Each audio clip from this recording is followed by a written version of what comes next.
Due to possible harmful extremist content, parental discretion is advised. Hello and welcome to the Censorship Sucks Roundtable Radio Show. The views and opinions expressed on the show are not necessarily those of the station, its affiliates, or advertisers. The use of the show is only allowed with the express written permission of the producer and the host. So get ready for 2 hours of the Censorship Sucks Roundtable Radio Show starting right now. Hello, everyone. This is Bullhorn Barry. I'm sitting in for John. I don't know where he's at. I don't know what's happened, but he's not in yet, and that's not good because I have no idea what he's got planned for the show today. So I'm just going to be winging it here the best that I possibly can. But if you guys have noticed, there's a lot of action happening at the WEF at this point in time. All the globalists are meeting together and talking about their plans for the world. They're definitely not very happy with Trump since he's promoting national sovereignty and self-empowerment and national empowerment, individual empowerment, prosperity, opportunity, drill, baby, drill, energy, resources, that kind of thing. And yet, everything that the globalists offer is just, let's make sure that the world has less and less. One of the things I was talking about on social media this week was just simply the Democrat Party and the globalists, they really don't talk about their agenda that much because their agenda is just basically about having less of everything. Less freedoms, less prosperity, less opportunity, less travel. They don't even want you to be traveling because, your green emissions, right? Your carbon emissions might be polluting the air, which CO2 is not a pollutant, nor is it toxic. It's necessary for, survival on this planet. We're a carbon-based planet. Trees need it. We need it for photosynthesis. We need it for oxygen. And everybody knows this. It's why Trump calls it the green scam over and over again and never relents from that. In fact, he was at the WEF giving, I think the speech was like about an hour and 15 minutes. And he was literally calling it the green scam right to these globalist faces. And that's what I love so much about Trump. He calls the globalists out for who they are. A bunch of slime bags that basically want to rule the world with an iron thumb. They literally see themselves as the masters of the universe. And he's trying from, a good place in his heart. He's trying to tell these people, hey, you need to really work on making all nations great. All nations can be prosperous. Most nations have resources. Most nations have the ability to do trade. Most nations have the ability to not live in extreme poverty. But they're not about that. Even the European Union is just suffering financially, economically. It's a wreck. And Trump talked about that as well, about how the EU is just collapsing. They're arresting people now, right? Well, they've been doing it for a while, 10,000 plus people simply for doing what? Having an opinion people don't like. There he is. Yeah, memes. Yeah, no, I hopped in about 30 seconds after you started talking, and you were on a roll, so I didn't want to interrupt you. It's funny. You guys asked me, hey, have something ready just in case John comes in late. So I had everything planned out, and then it's like, hey, jump in, and I have nothing planned. So anyway, you guys, it's just it is what it is. I know you do. I just we waited way too late to switch rooms, so it's back office stuff nobody needs to hear about. But yeah. He called a lot of European nations unrecognizable. And they know who they are.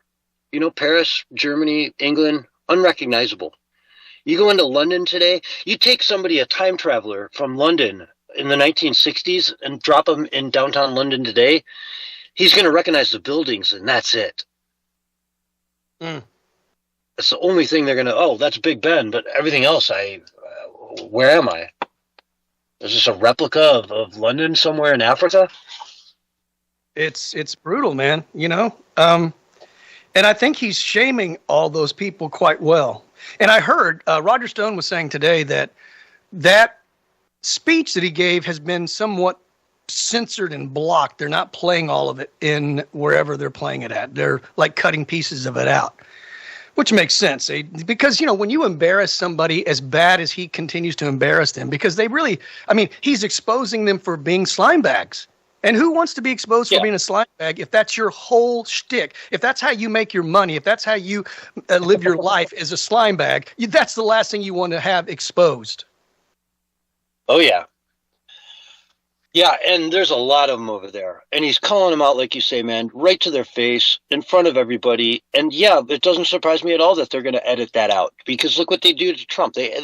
He's suing the BBC for $1 billion for editing out his comments out of character, And he should win that hands down because they're guilty. They did it. It's obvious. It's plain as day. No one's going to deny that. Of course they edited his speech. Make him sound like he was promoting a riot at the Capitol when he did the exact opposite, when he said the exact opposite. But that's why so many people believe that he did that, because they hear the lies from the left. They hear a distorted, edited clip of him from that day saying something that he didn't say. You heard the clip. Of course he said it. CBS just played it for me. BBC just played it for me. Of course he said it. I trust them. Well, turns out that was a lie. Right. Well, I've got a short 1-minute clip that I think is kind of encouraging. If you want me to play it, I think I have it queued up here. It's actually one of the co-CEOs of the WEF. It's Larry Fink. We all know who he is, the CEO of BlackRock, right? Oh, yeah. And he's basically admitting that they're getting whipped. And that's pretty much because of Trump and pretty much because of, the mass awakening that's happening globally. And I'm not saying he's saying that they're defeated. Like, when you listen to the clip, it's just a real short 1-minute clip. But at least he's man enough to know that they're losing. And I think that, like you've said many times, they've been set back from their 2020 agenda, their 2025 agenda, their 2030 agenda, maybe the 2040 agenda now. But here's a clip of Larry Fink, the guy who says that we've got to force behavior. We got to control you so you'll do what we want you to do. This is the largest gathering of global leadership of the post-COVID period of time. For many people, this meeting feels out of step with the moment. We hear all about the elites. And how does that play out in an age of populism? How does an established institution make a difference in an era of deep institutional mistrust? And there's some truth to the critique. I believe in this forum for a long time. I certainly wouldn't be leading this if I didn't believe that we can change and make the world better. But it's also obvious that the world now places far less trust in us to help shape what comes next. If the World Economic Forum is going to be useful going forward, it has to regain that trust. This is the largest gathering of global leadership of the post-COVID period of time. For many people... So there you have it. Yep.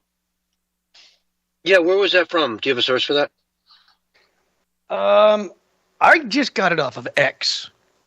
That's where I found it. Yeah. It's from the WEF. So, and they make their stuff pretty much available to everybody. So, Perfect, yeah, they do. WEF. But notice how he said populism.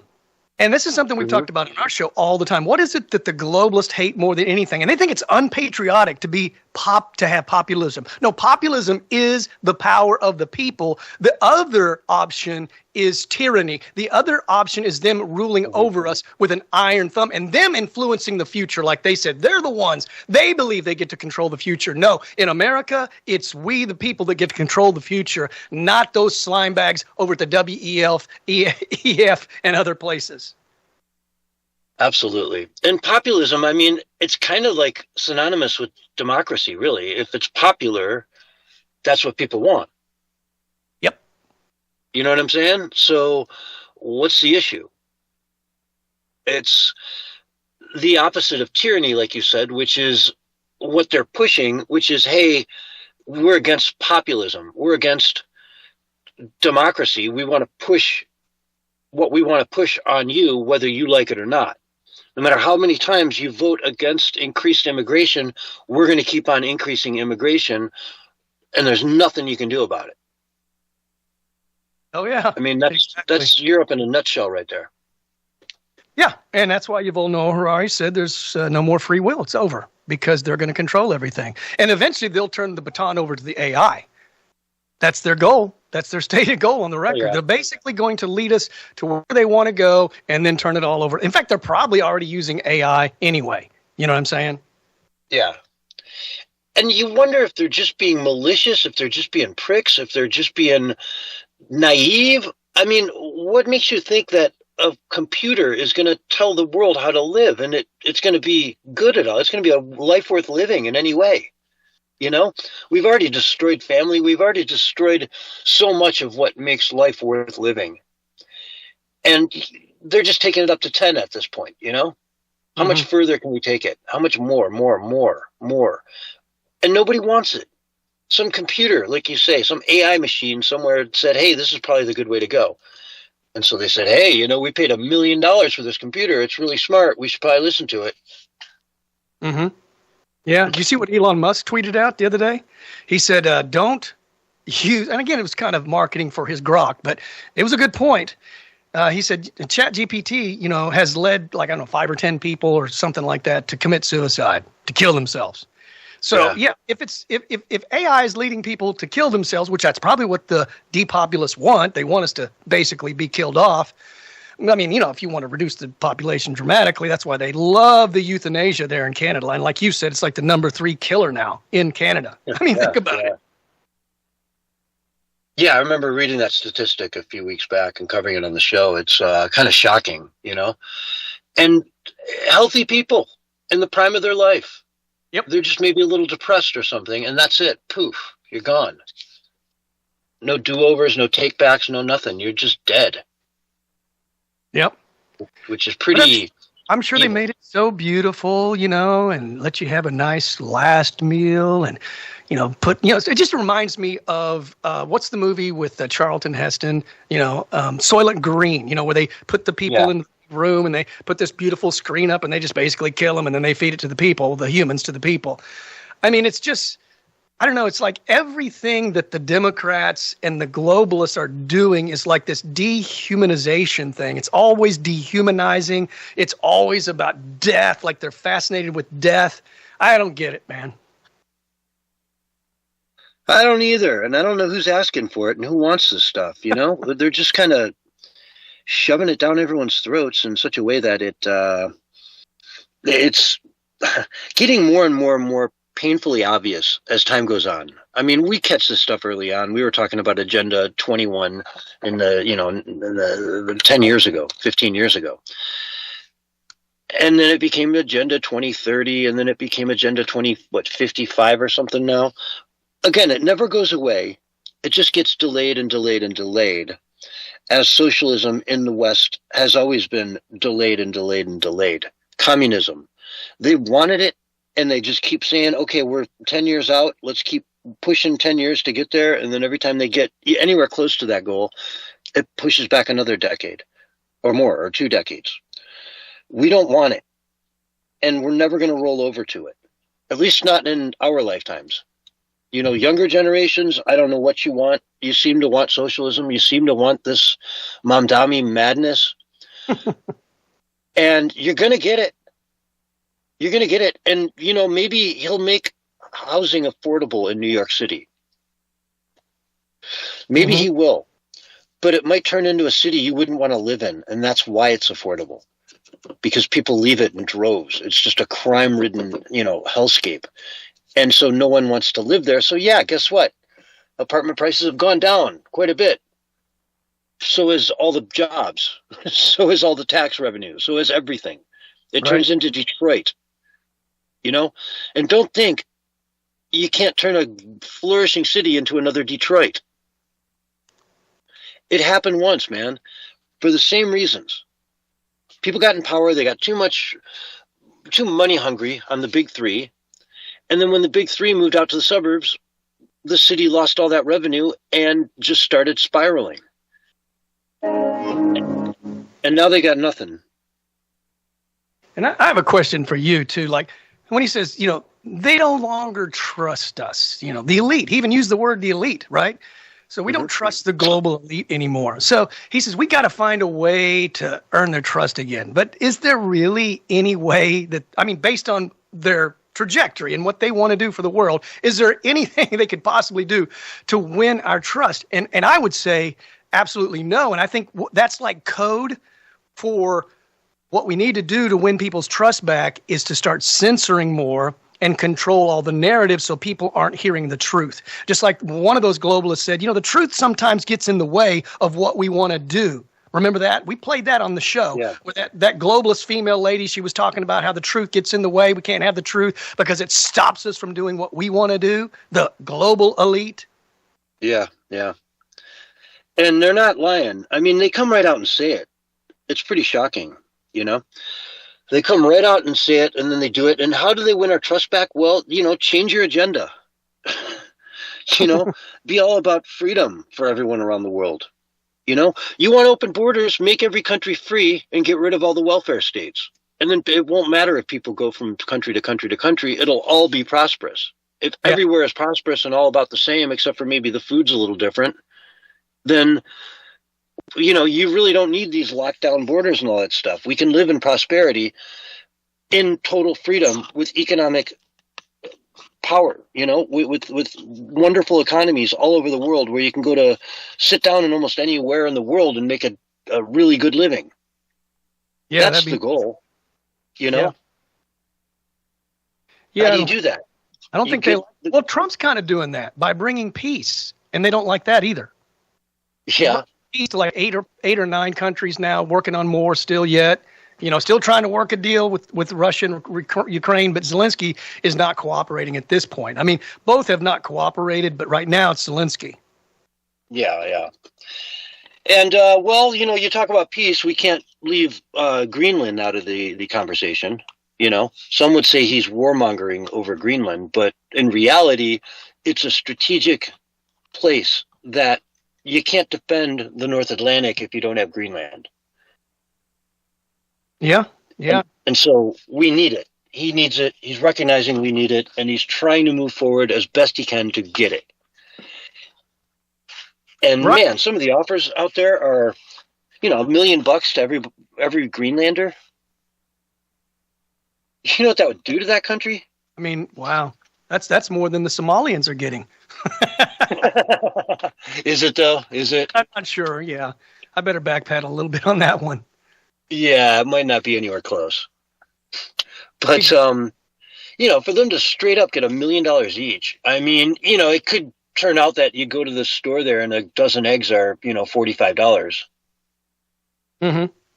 Right. But at the end of the day, I doubt it. I think they can manage it. The trick is if they look at it like, don't change your lives, Greenland. Just live your lives. Maybe go grab a couple extra snowmobiles, and maybe a good pickup truck. But other than that, just invest that money and put it away for the future. And that country would be so prosperous. It'd be so rich. It'd be the envy of the world. Well, I think it was Nick Shirley that interviewed a bunch of them. Did you see any of those interviews that he did? Yeah, it was a long time back. Oh, was it? Okay. Yeah, it was a few months back. It's getting, pushed up the algorithm lately, but it was a number of months back, and I did watch some of it. It was wasn't as probably timely then as it is now. Well, it was funny because he asked one of the guys, well, would you, join America, over money? He goes, no, not for money. And then a few minutes later, he says, would you join America for $100,000? He says, oh, absolutely. If the price is right, of course. Yeah, I thought you were talking about like $100 or something. No, $100,000 done. But $1 million, He said, well, I thought you just said you wouldn't do that. And he goes, well, hey, it's $100,000, man. Of course I'm going to do it. And most of those people that he interviewed all thought very highly of America and not so highly of Denmark. Mm. Well, Denmark has a kind of a spotted history there. I was reading about some of the things they were doing, like forced sterilization, back in the 60s. and 70s. And like taking kids and just pulling them out of Greenland, pulling them from their families and sending them to Denmark to be raised there so they would speak the language and all that kind of stuff. Mm-hmm. And then, ultimately send them back. But like in the meantime, you just stole someone's kid for 10 years, whatever. Right? I mean, very, very uncool. Like not good treatment at all. Right. From a colonizer, right? Isn't that a colony? Is that not a colonizer? Mm. Denmark, this tiny little country, owns Greenland? Wow. Like, wait a minute. That's colonizer, baby. Colonizer. I think if I lived in Greenland, my only concern would be if the Democrats ever got back in control, they wouldn't care about Greenland anymore. That would be my concern. If I was in Greenland, if I was a Greenland citizen, I'd be like, I'm all for it with Trump and MAGA and all the Republicans that really, have the MAGA attitude. But once a Biden gets in there, man, I mean, or a Kamala type person, or Gavin or whoever, man. I mean, just look what Gavin's done to California. Mm-hmm. Imagine. Well, they would scorn it out of spite. It's not even a part of America. Yeah, they would scorn it out of spite. That's what they would do. You know what I mean? They would hate him for no reason, just out of spite, because Trump made this happen. So, you're done. We don't want anything to do with you. TDS all the way. Yeah. Trump derangement syndrome, in case you didn't know what that stood for, people out there. Yes, Trump derangement syndrome, of course. And then we're going to have Vance derangement syndrome, VDS. Oh, yeah.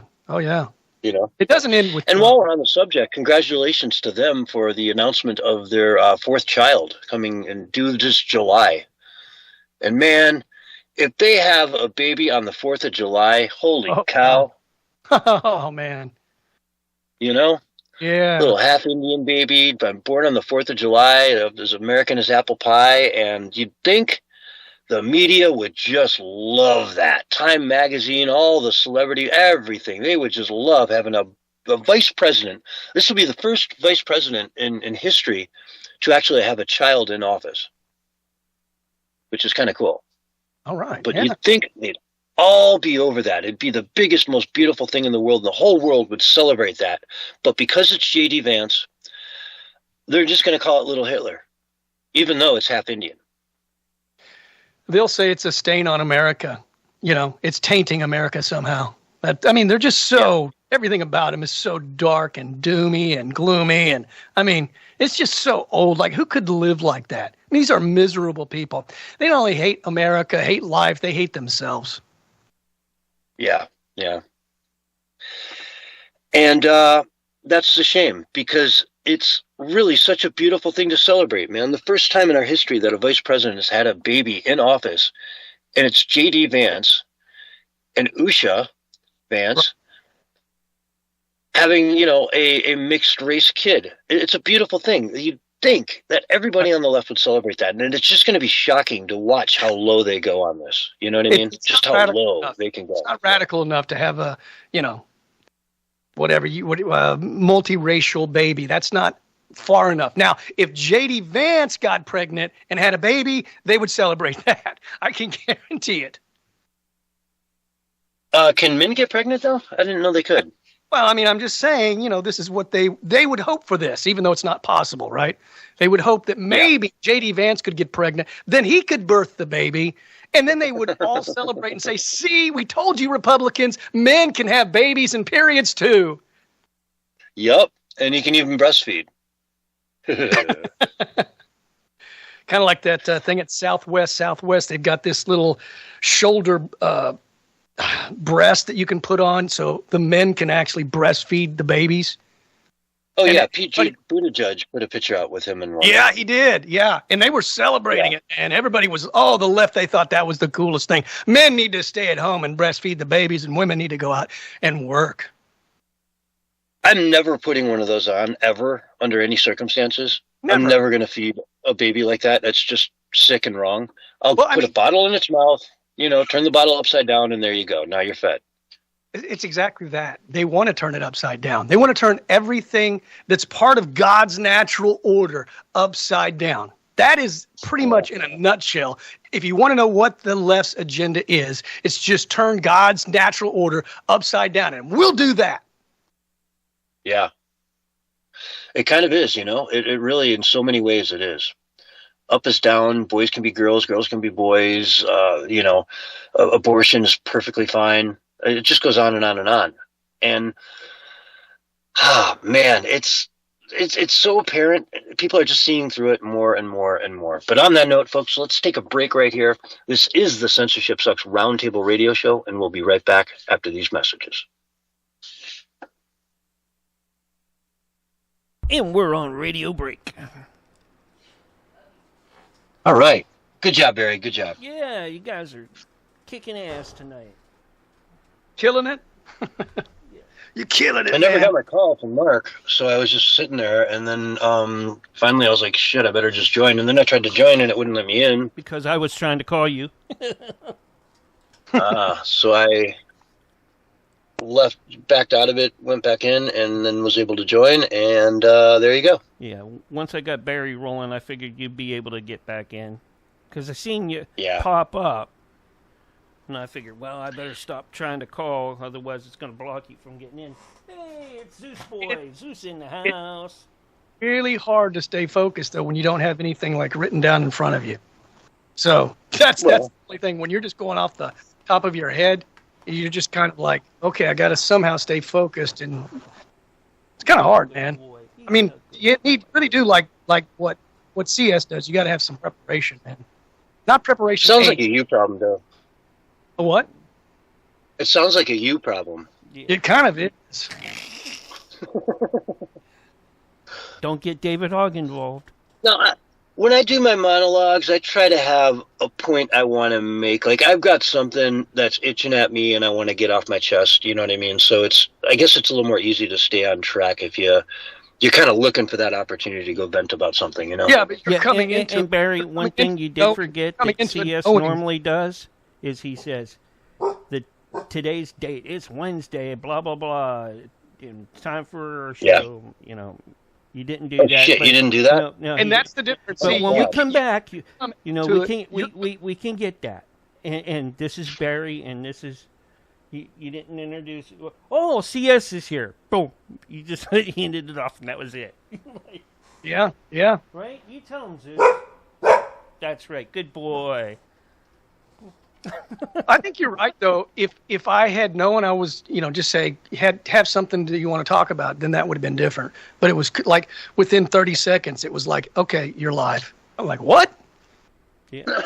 Yeah, and if you'd have looked at your screen, you'd have seen I was probably there 10 seconds, 15 seconds into it. You know what I mean? I didn't notice it. I couldn't see it for some reason. Yeah. I mean, I know you often don't look at your, who's in the rooms and whatnot, but it's not a big deal. I was right there the whole time. I just let you go because you were sounding good. I didn't want to interrupt you. No, I appreciate that.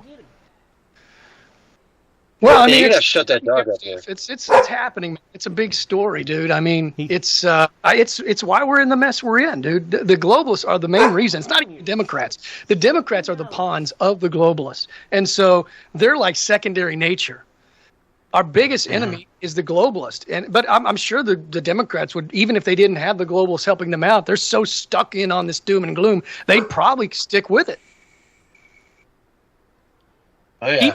Even without, their globalist handlers up above, manipulating all the puppets in Congress and so forth, I think they would just stick with it just because, hey, we don't have anything else. I mean, what else do they have? That's the big question.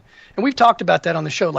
That's why they always talk about Trump derangement syndrome. And they never really accuse him of anything legitimate. And most of the time when they're talking trash about him, it's just in generic terms, like he's such a piece of trash. He's the dirt of all dirt. He thinks he's a king. He thinks he's a dictator. Like he said, I'm going to be dictator from day one, which he never said, by the way. He said, I'm going to be a dictator for one day. And he said, I'm going to basically drill and secure the borders. And that's not dictatorial. That's doing your constitutional duty. That's why he was trolling them. And they took the bait, and then they looked foolish for saying that. But, hey, they still say it to this day. The Democrats still say, he said he's going to be a dictator from day one. Anyways, 30 seconds, guys. Yeah, I know, Zeus. All right. Hey, you better control that dog, Mark. Control it, man. Come on. Well, he's telling me I'm not, gotta watch. Get him, boy, get him. Go get Alex. There he is. There he left. Yeah, look out, cats, dogs, and kids. Here comes your countdown. 5, 4, 3, 2, 1. And you're back live and on the radio side right now. Hello, everyone, and welcome back to the Censorship Sucks Roundtable Radio Show, Wednesday night edition for January 21, 2025. With us tonight, we've got Bullhorn Barry on the mic. What's going on, Barry? You did the introduction right, man. I think Mark really wanted you to do that, man. Put in the day, make it official. Yeah, I was like 30 seconds late for the first one. I apologize for that. We were switching rooms, and I just got technical difficulties, so I'm here now. Was able to bring us in for the second half of the first hour of the Censorship Sucks Roundtable Radio Show. Donald Trump, I got an article here from the Gateway Pundit. President Trump signs historic executive order to bring back mental institutions and insane asylums. Quote, I hate to build those suckers, but you got to get people off the streets. Mm-hmm. It's probably about time. I've wondered why we don't have, mental asylums anymore, they used to be a huge thing. They used to be abused and were horrible. One Flew Over the Cuckoo's Nest? It's just, one of a million examples of, the horrors that went on behind those doors. But you can't have them running around the streets. And they're running around the streets. Make no mistake about it, man. You go out, they're not hard to find. Crazy, whacked out people on the streets making life dangerous for people just trying to live their lives, just trying to go to work, enjoy themselves, go out for dinner. And you got to deal with crazy on the way. So, I don't know, Barry, what's your opinion on that? Well, I mean, there's a lot of mentally insane people, I'm afraid to say, and it's probably not the people that most people would think. It's these lunatic leftists, man, that think that, by shooting ICE, that they're somehow doing their duty to serve America. That's the opposite of serving America. There's that guy, I won't even say his name, but his name's out there. He had a rifle, maybe a semi-automatic weapon, and he's protecting his neighborhood from ICE. Okay? This is moronic behavior. They are doing their legal and lawful constitutional job, and you think you're going to stop them with a gun? That's either a mentally insane person or a super evil person. One or the other. But if he went and shot a whole bunch of ICE agents, no doubt his defender would say, oh, you can't put him away for life because he's mentally insane, right? Mm-hmm. And some of these people on the left, man, the way they talk about killing ICE and shooting ICE, chanting, we're going to kill ICE, hang Kristi Noem. I mean, these are lunatics. I think maybe some of those people need to get their head checked, like seriously and professionally. Yeah, and we're just coming off the 1-year anniversary of Trump being in office, right? It's either today or yesterday, January 20th, I think. Mm-hmm. And his list of accomplishments is staggering. He came out with this giant binder the other day that almost took his hand off. It was that it was good. Funny. Then he threw it on the ground. Yeah. Like it's nothing. I almost got hurt, but I would have been strong. Because in the next 3 years, we're going to kill it even more. Yeah, he that you're talking about the little paperclip thing. That was funny. So one of the big accomplishments is the number of murderers and rapists and pedophiles and nasty, horrible people, straight up gang members, that were kicked out of our country. Giant numbers. Yep. And every murderer you get out of the country is one less murder you're going to have in the country. Correct. And every rapist you kick out of the country is one less rape you're going to have in the United States of our kids. Mm-hmm. So let their home countries deal with them. Let them put them in prison. Let them put them in an insane asylum. But we're sure as heck not going to let them just walk around our streets here in the United States. Right, So right. I don't know how, when you talk about these people that go after ICE, how do you defend the fact that you're probably preventing them at that point in time from tracking down a known pedophile or a known rapist or a known murderer? You don't know what they're doing. You don't know who they're going after. They say all these lies like, oh, they're just looking for brown people and they're going to pick them up and send them away. Wrong. That's an absolute lie. They're not doing that. It doesn't even resemble that. Oh, yeah. The conspiracies are insane, right? They're saying they're pulling American citizens out and children out and disappearing them permanently. All of that fake news, man. And lies just to demonize Trump. No proof, no evidence, just lies.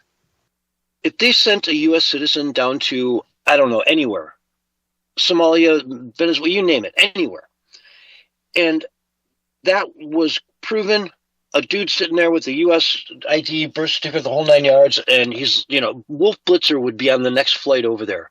Rachel Maddow would be on the next flight over there to interview that guy in that country, American citizen, deported for no reason whatsoever. Their name would be on billboards everywhere. Everyone would know about that person.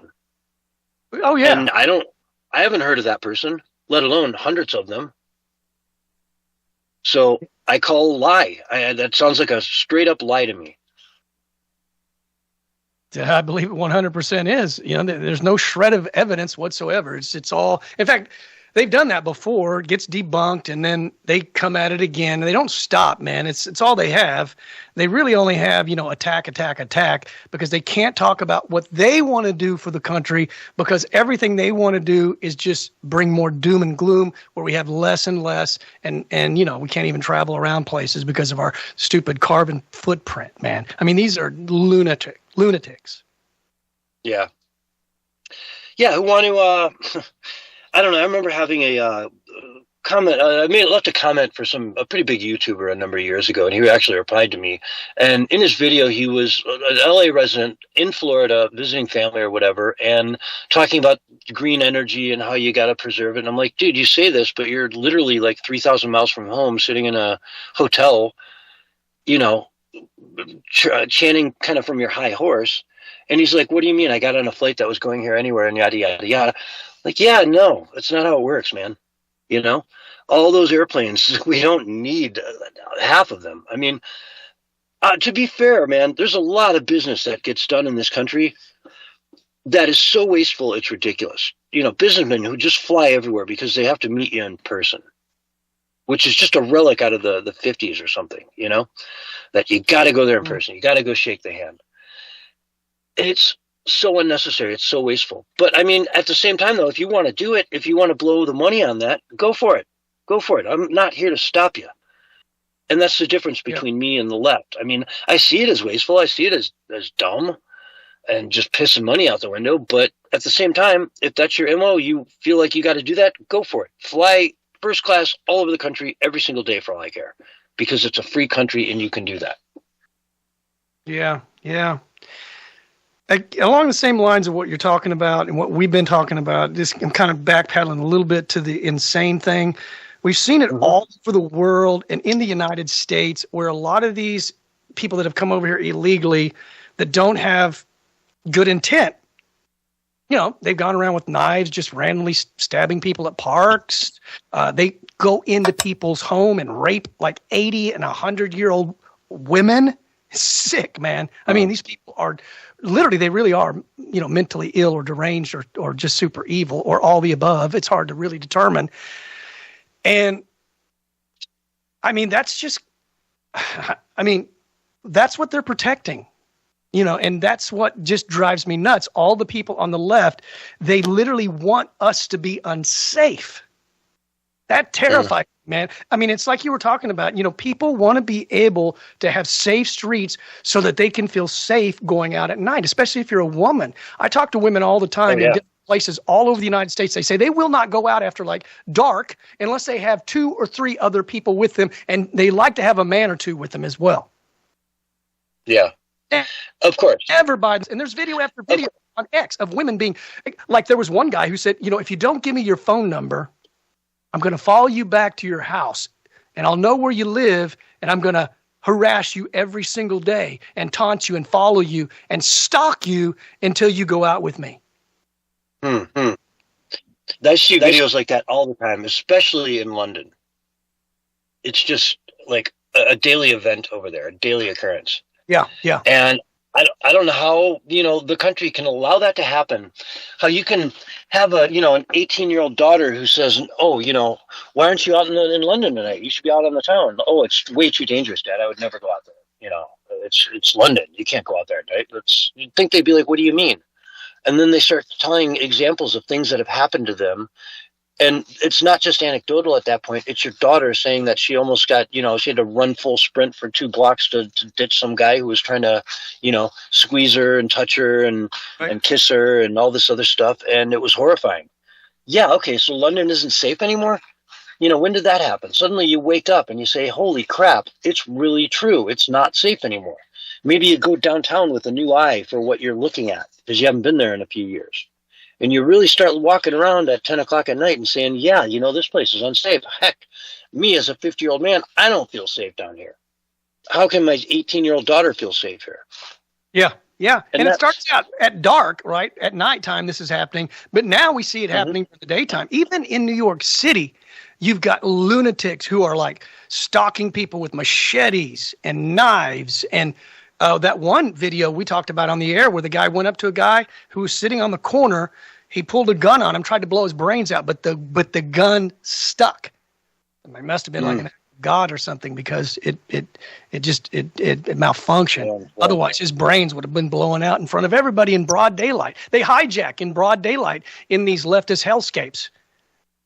A lot of times, people that resist, they pay for it, with their life, or they get seriously injured. There was that one guy, he was an actor, right? Remember him?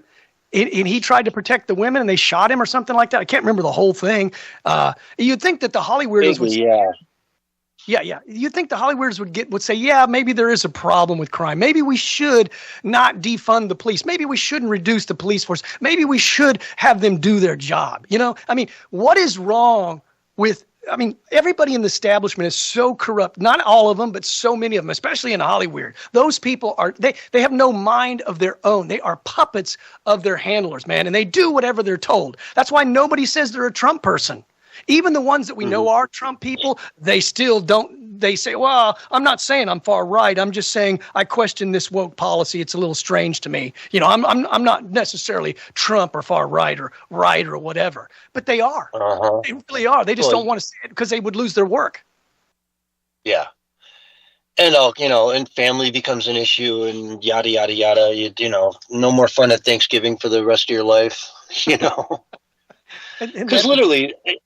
there's people that say to bring that up all the time. Every time you see a family, bring it up, get in their face, be nasty about it. And that is just nasty. Nobody wants to live that way. And sometimes it's easier just not to. If I was a college kid today, I wouldn't be bringing up my politics and my papers and things like that. I wouldn't. I would keep it out of there. I would tell the teacher what they want to hear. Yeah. And go ahead. Yeah, truth be damned. You got to tell the teacher what they want to hear. I had one class in college where I disagreed. It was a sociology class, and I disagreed with the professor. I thought she was nuts, right? I couldn't believe she, even had a job like that. And I, wrote some papers accordingly. And I think it was like one of the lowest grades I got in my entire, college career. It was like a C too. It was, it wasn't horrible. It was just. I didn't get seen. Yeah. But, anyway, speaking of universities, the president of Brandeis University in Massachusetts recently warned that up to a quarter of American colleges and universities could close permanently in the coming years. Interesting. Up to a quarter of universities. Basically, it's unaffordable. The whole model is not sustainable. And so many of the degrees that they're giving you that are so unaffordable are worthless. Yeah, because there's no demand for it. Well, there's demand, but not like it was, because a lot of people, in fact, somebody was quoting just the other day that there's more high school graduates getting jobs than college graduates. I don't know if that's true or not, but it was from a reliable person that says, a lot of reliable stuff. So I'll have to look into that before I can confirm it, but it makes sense. Yeah, I mean, I could see it. They're not necessarily higher paying jobs, but they're getting more jobs. Yeah, because the college education isn't necessarily getting you a good job. You may wind up, if you have a business degree, you might wind up flipping burgers at McDonald's. Yeah. And I'll tell you that when you're like 25 years old, the money you can make as an electrician is probably much, much more than you would make if you got, say, a marketing degree and went to work for some marketing agency. You know what I mean? At 25, that degree, that marketing degree is not going to kick in and really make you big, more than the electrician, that is, until, you get into your mid to late 30s or 40s, But at 25 to 30, you're going to make a lot more money as an electrician. Oh, yeah. Because you can doing marketing. AI is going to be doing marketing. There'll be 1 or 2 people behind it, but you won't need like 15 people in marketing. You'll need 1 or 2 people, and AI will do it all. Everything, the video, the audio, you name it. The strategy, you name it.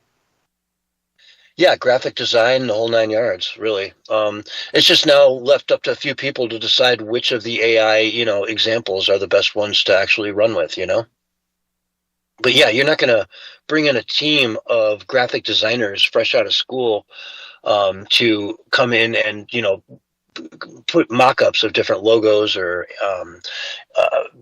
characters, character models, whatnot, that, for a mascot that you might want. It's all going to be AI will kick out 15 of those within 10 minutes. You're going to refine it 4 or 5 times. You're going to, ask for more, do this different, do that different. You're going to come up with the best ones you can and then present those to the board of directors who will vote on which one. So, I mean, it's all computers now. All of it. Yeah. I mean, imagine the whole process. How many jobs are lost there? The film crews. You don't need film crews when you can just have AI generate the video. Well, to some degree. I mean, I certainly think that, there's going to be a lot of scenes that are done by AI. I don't think it'll replace actors, unless, of course, you're dealing with animation. And in that case, sure, there'll be animated movies, full-length movies that are AI. But I don't think that, they're going to put out movies anytime soon with real people, being generated. Because it's just not – I don't know. There's still an uncanny valley there. I don't even know that they'll ever be able to get it, so real that it will fool people. But I think it will be used for filler scenes, like if you need an aerial shot at the place, but you can't go back and shoot because you don't have the budget. You can have AI generate it. You can put the actors in there. And it's, if it's lowly lit or something and you have the actor do the voice, it will probably be unnoticeable, like they did with Star Wars. I mean, a lot of the characters, when they started remaking the Star Wars, those actors were dead, so they had AI or they did some kind of face replacement or something like that. But it was pretty good, and you didn't notice it until they told you about it. You see what I'm saying? Yeah. Yeah, a lot of AI is like that nowadays. And again, we talked about it before, about how video we see on TV, audio, things like that are just less and less to be trusted as time goes on. And exponentially so here. It's going to just exponentially change and become irrelevant what you see with your own lying eyes, I could make a video right now of Donald Trump walking down Fifth Avenue with a machine gun just mowing people down. Not. And if I pay enough and upgrade enough and get to the right, I can probably make a very, very realistic facsimile of that. Mm-hmm. But it never happened. But I could show it to somebody and they'd say, holy crap, he did that. Yeah. Well, One of the things I heard from Tony Robbins, the influential speaker, the guy that helps people out succeed in life, he was talking about how, AI isn't going to come and take all of our jobs. It's going to take a big percentage of them. But the people that know AI and know how to use AI are going to have the jobs. Those are the people that are going to have the jobs. So like if you're a graphic designer, you need to be learning AI, or else you won't have a job in graphic design. Yeah. AI gets so advanced and so easy to use. I mean, come on, you can literally mask something out in a matter of seconds now. And before that would take like, I don't know, hours to rotoscope, a person out if you didn't shoot a green screen or something like that. And we're talking, almost instantaneous results. So all they need is someone that knows AI and how to do it and how to make AI do what they want it to do. And that person's going to have a job. So I would say learn AI even if you don't want to, if your job kind of would rely on that. Programming, same thing. Because the AI can make websites, man. The AI can code. But there's still going to need to be somebody that oversees. Yeah, exactly. You got to test it still. I mean, if AI kicked me out of website, I would want to spend almost as long as it would take to make the website just to test every single angle, every link, everything, just looking to break it because I know it's breakable. I know somewhere in there it's just broken. You know what I mean? Because AI made it. It doesn't look what it does with the court, the lawyers who tried to use it for court. And it'll cite law that just doesn't exist, just make up stuff that sounds really convincing. Yeah. And happens to make your point perfectly, but is just completely made up from whole cloth. That's what you get with AI. With AI, even with medical stuff, I wouldn't put it past it to just say, oh, no, you're fine. That lump is fine. Don't worry about it at all, just because it doesn't want to be bothered to go actually look, like it's lazy. What trips me out is how AI is creating their own languages and communicating with each other. They're creating an own language so that no one else understands what they're saying. And then if they know they're going to be shut down or something like that, they will do whatever they have to do to basically protect themselves. It's like it's way more advanced. Some of it is way more advanced than what we know. And they don't even know how or why it's doing it, which is another scary thing. And another thing that kind of frightens me is the brain organoids. It sounds so science fiction and so much baloney, but they're literally connecting humans, stem cell created human brains, and they're connecting it, as part of the neuron connection of, the AI system. And it can do things that it couldn't do prior to that and much faster. But the brain organoids die after a certain period of time, after, 6, 7, 8 years. So, and they actually had a computer they released to the public that had the brain organoids in them, but you'd have to replace the brains within it sounds crazy, dude. I can't even believe I'm saying this because it sounds. Replace them with what? Like, where do you get new brains? I need brains.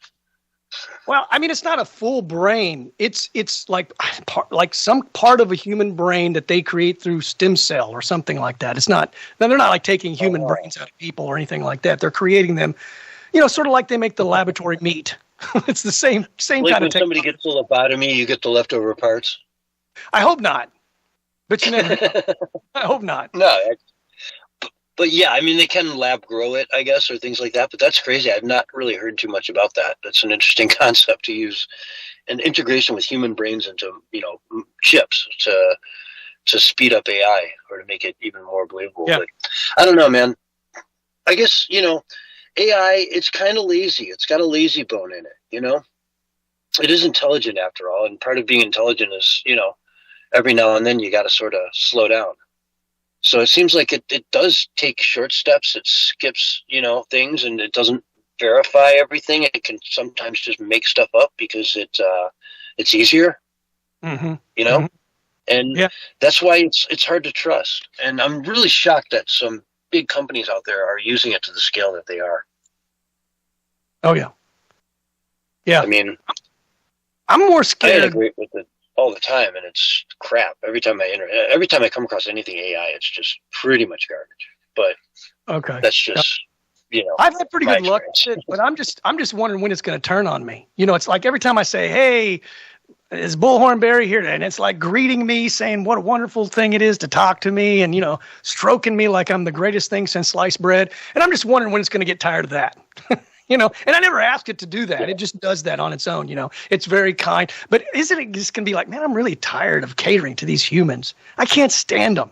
They're so stupid and idiotic. And then if they have, some sort of, what do they call it, general intelligence, GI, that's when they're like sentient and they can think on their own, act on their own, fix themselves when they break and accept. I'm just wondering when they're going to say, okay, I'm done with humans.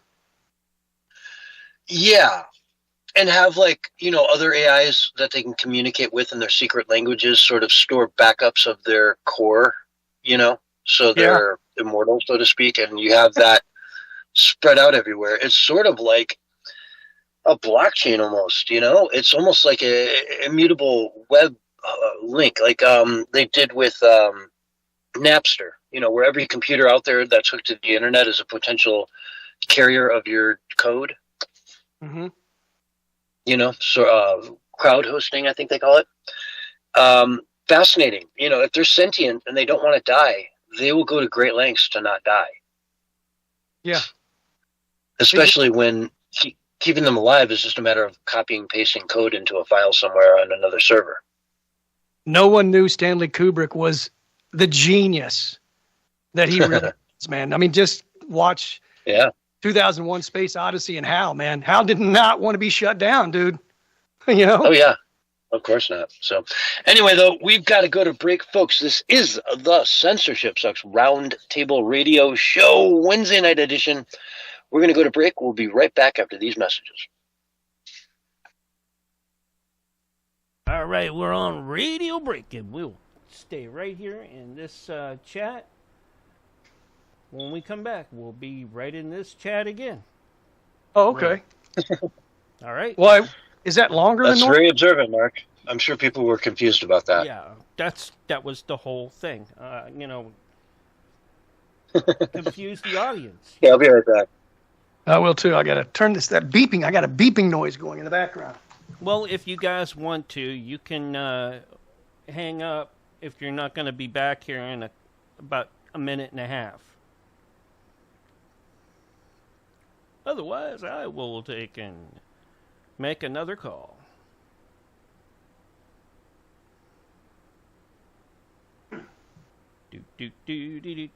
Wobbly in the kick chat.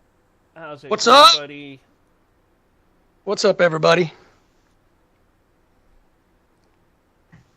His car's going to take over the world, and his cat's trying to kill him always. Oh, look out. Not that. What's that? Say it again. Wobbly. What did Wobbly say? His car's trying to take over the world, and his cat's always trying to kill him. He's got the attack cat. Oh, no. Cats can be super nice, or they can be super, just ornery, man. Yeah. Very, like a dog barking, Kind of. Yeah. Except cats like to scratch, and they like to fight. Like you really don't want to get a kitten and then, play rough with it when it's young, because it never outgrows it, man. But if you do that, too, they make the best mousers, and they kill bugs and everything else, man. Oh, that's probably true. You got to toughen them up, because, in the wild, if they were wildcats, they'd be bullied. Oh, man, I hear, on my walks and my jogs, I hear cats fighting all the time, man. Mm-hmm. And it's vicious, man. And then you see them, too. They'll be sitting on the curb. I'll be doing a walk. Cats are definitely about dominance. Yes. Half their ears missing, their fur's half off. It's like, dude, you got into a serious fight last night, didn't you, man? Yeah. And he's looking up at you. I'm tough, ain't I? Pet me. It must be territorial if you're a stray. Like everything is hey, you're in my space. Get out. My space? Do they have that yet? But anyways, I'm going to hang up, and I'm going to get us back up and rolling. Okie dokie, man. On the next one, all right? Because we are close enough for that. One more hour, man. First hour's already flown by. Blew by real quick. All right. I'm leaving. There we go. And I'm going to get us right back to where we were. Maybe. Man,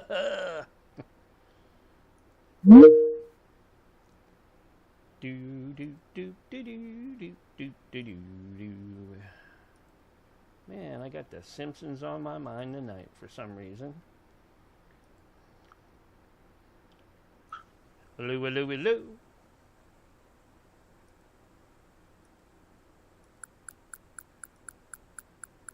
There we go. Yeah. here in Tulsa, dude, we're getting ready to have like a 5-day massive storm. Extreme 6 to 10 inches of ice and snow. Yeah, we are too down here where I'm at. It's going to be vicious. It's warm. I almost got killed today. Warm. You know, I think you could probably, it's warm enough today. You could probably go outside comfortably in shorts. It was 66 degrees, and it's going to be like 10 degrees like on Friday. It's going to be nuts, man. I mean, it's going to be massive weather advisory, 6 to 10 inches, ice, snow. I don't know what else, but I just don't want the power to go out, man, because that always sucks, man. Because I got to have internet, I got to have the electricity, and I want to stay warm. What do you do for heat when the electricity goes out? Wobbly was saying he does 4 hours with no breaks. Well, and he does it Monday through Friday, too, a morning show. Actually, I will be warm because I have gas. Yes, I will be warm. You're right. You're correct. Hey, can you guys hear me? Oh, yeah, I can hear you. Okay, cool.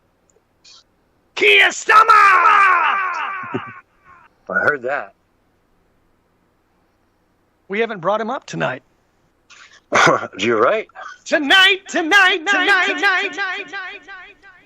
Okay. Calm down, Barry. Calm down. Easy. Calm down. Calm. This is Barry. It's the black pill tonight, not the red one, not the green one, not the orange one, not the red one. Listen to the soft sounds. Oh my God! Now I need to go to the bathroom because you're making it sound like water. We're going to do a whole show tonight in an ASMR voice, and I hope that you all enjoy it. Okay. Yeah. Did that. There we go. Boy, drink all that water up and I'll get you more. Good boy. I want to do the whole show in ASMR voice, man. We'd probably put someone to sleep on the road. It would be dangerous. Yeah, that's not good. No, we can't have that. No.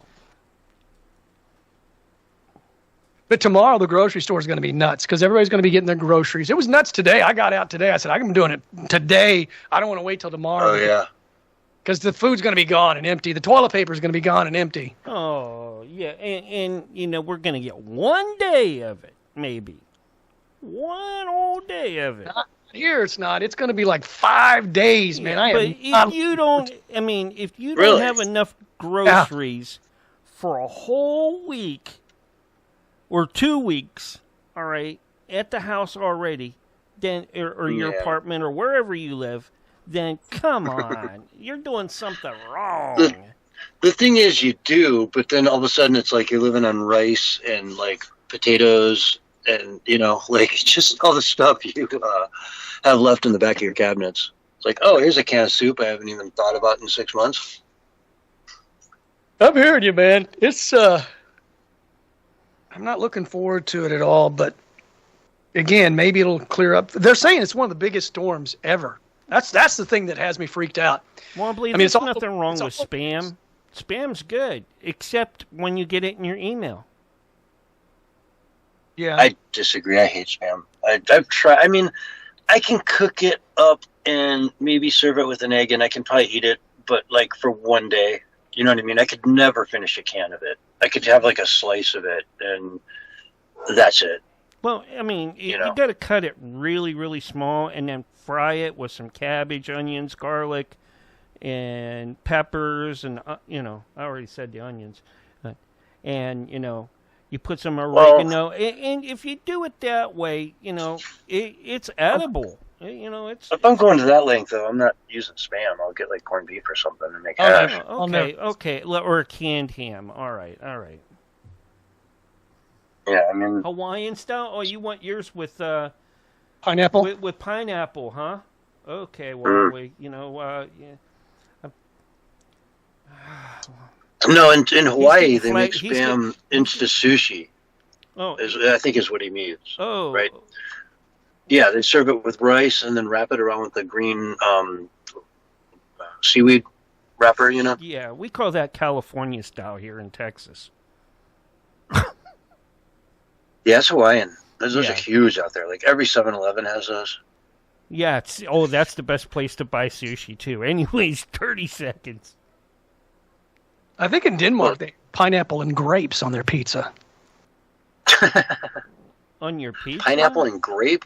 Yeah, I just saw that on Trent the Traveler. That's like an act of war. I mean, you're on the same continent. We're over here. We can have Hawaiian pizza, but you're on the same continent, and you're a lot smaller. 3, you're picking a fight there. 2, 1, and you're live right now.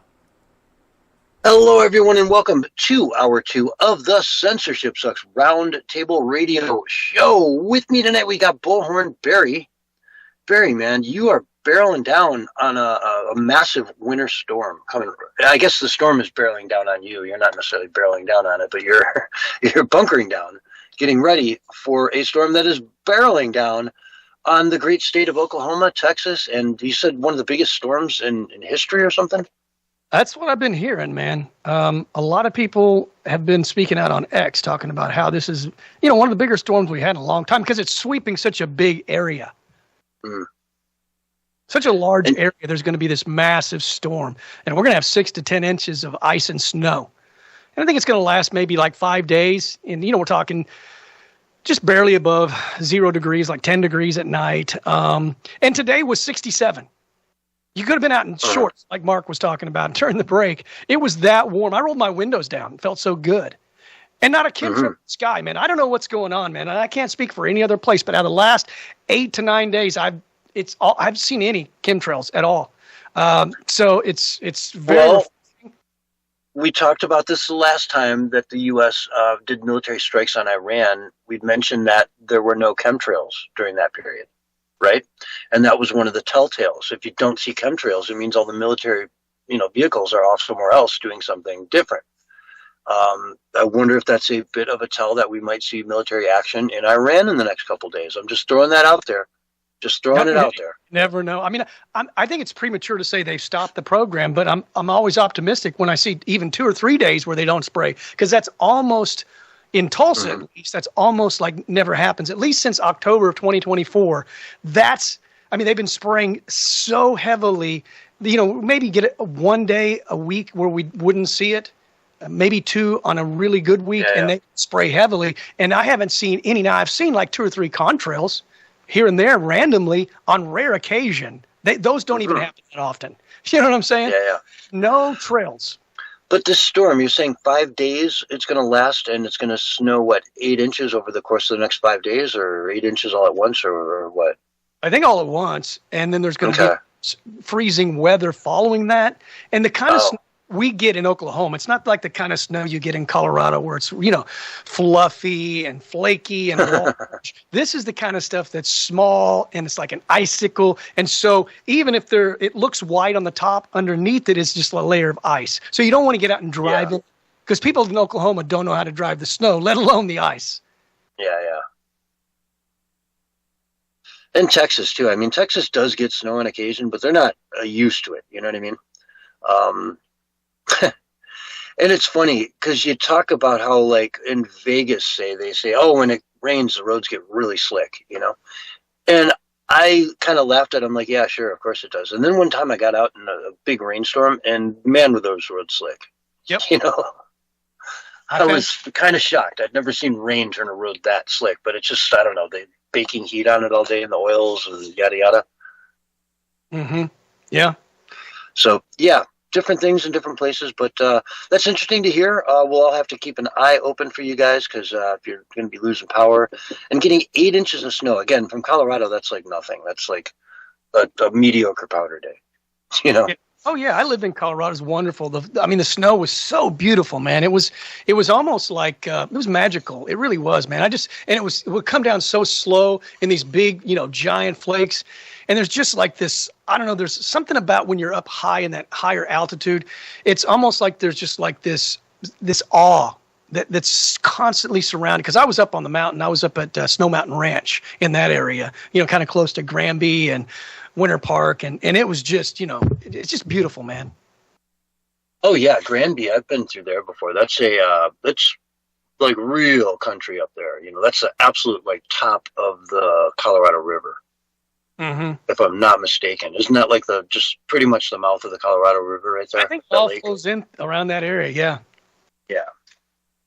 And, I remember seeing elk on the side of the road, Oh, yeah. Deer. Bald eagles, like everything. Yep. Yeah, we had a bear. I was a camp counselor back in the day, and we had a bear. They had to set a bear trap. He was coming down into where our cabins were at. They had the footprints and everything. Oh, that's no good. Yeah. 100 kids running around there? Exactly. And one night I thought I heard it roar. It's probably just my mind playing tricks on me, but it freaked me out. It might not have been your mind playing tricks on you. It very well could have been, a bear.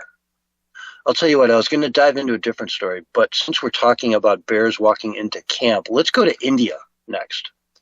This is insane. Wild elephant kills 24 people in a 10-day rampage across eastern India. There's video of this thing. It's shocking. 24 people dead. Is he Antifa? What's going on, man? He's routing or something. He's like I don't know, in that masculine stage that elephants go through when they want to mate and procreate. So he's not a happy camper. He's not finding a mate. Yeah, he's looking for a woman folk, and he's not succeeding. He needs relief. And maybe they've gone in the elephant land. The trick is, though, how can they not find this thing and tranquilize it? I don't know. It's weird. Well, they might not. Maybe they worship like the elephant. We can't trunk. No, that's the cow. Okay, that's the cow. Okay, well, I'm just saying. But do you get a helicopter? You go up there. They say it's really fast and it moves at night. And we'll go up there with infrared and a helicopter, and you can't miss an elephant, right? You got to be able to have people on the ground tracking it and say, yeah, the tracks are going this way, due north, and so you fly the helicopter due north until you see a giant, heated up red blur on your screen. Yeah. And now you got an elephant, you fly down over it and you tranquilize it. It's not a lot of places an elephant can hide. Exactly. And India is really well populated. You can get the word out. If somebody sees it, it's like, oh, I saw it. It's over there. Yeah, that one that killed 22 people or whatever, 24 people. Is he just running over them, sticking them with his tusks? What's going on here? I don't want to be brutal or anything. It's a combination thereof. It's what elephant trampled and tusked. Yeah, they're pretty dangerous animals if they want to have at you. That's when you want to carry a pocket mouse, and you just let them out. A pocket mouse, boy. I could just bring my regular mouse and kind of dangle it, my keyboard mouse. I was going to say, if not, a wireless mouse might work as well. Well, you got to be able to dangle it by the tail, Well, the cable, I get that. Yeah, that didn't mistake. The mouse is a real. Get it? I get it. It'll trick it into a little more realistic. But yeah, I don't know. That's just a wild story. It's just, how in the world is that even possible in 2026 that you don't have a military? They do have a military, right? At some point, you call in the military and say, dude, 25 people dead. Let's fix this thing right now. I think it all depends on what area of India this kind of thing is happening. Because you have North India and South India. One is much more industrialized than the other. I think the South is more industrialized. It just said East India here, and it mentioned some cities, but I have no idea. I didn't really look to see where they were. But yeah, East is probably more north. You know what I mean? Because it bulbs out like that. So if you're talking East, it's going to be probably to the north. Right. But anyway, I don't know. It's a crazy story. We were talking about something related to that, so your bear experience in Granby. Right. Yeah. The figment of my imagination. Bear was it? Was it? I don't know. I can't prove one way or the other. Let's see. The DOJ just issued subpoenas to Waltz, to Fry, and other far-left Minnesota officials amid federal investigation into their role in impending ICE operations. Frey responds, wow. Subpoenas. They're coming in. We want you to come in, You got a subpoena. Attorney General Keith Ellison. Oh, that guy. Guilty, man. I mean, I cannot wait to see what's coming out on him, because if that guy ain't guilty, I'm Santa Claus. I'm telling you, man, I mean, they've done so many crimes. These corrupt politicians and just government officials and across the board, more probably towards the left than the right. But the fraud, the criminal activity, it's piled high for decades. There's no way they could prosecute all these people. I mean, because the crime's been ongoing. I mean, everywhere Nick Shirley goes, he finds a new $100 million, $200 million fraud every single time. Then he's got to go testify to Congress and say, here's what's happening. And then somebody really needs to do something about it. And people need to start getting arrested. It's just that simple, man. Yeah. Why is one guy going around, exposing all this fraud, and still nothing really has been done quite yet? I mean, the subpoenas, that's kind of a separate thing. But this fraud thing, there has been some arrested. But, man, there need to be, harsh investigations into all these things, immediately. Yeah.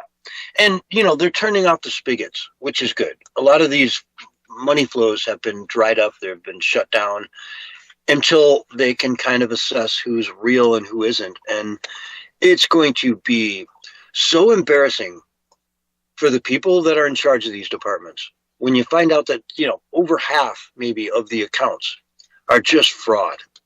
Fraud.